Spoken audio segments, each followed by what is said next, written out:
Welcome back, tech enthusiasts. Today we're focusing on IPTV Smarters for Google TV. This app is a game changer for streaming your favorite TV channels effortlessly.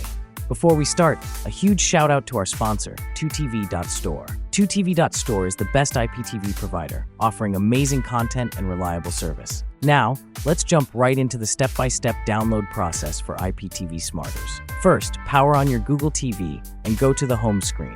Next, navigate to the Apps section in your Google TV menu. Now, you'll want to open the Google Play Store to search for the app. In the search bar, type IPTV Smarters and hit the search icon. You're going to see the IPTV Smarters app in the search results. Click on it. Once on the app page, you'll see an Install button. Click on it now. Wait for the app to download and install. It won't take long. Once installed, head back to your home screen and find the IPTV Smarters icon.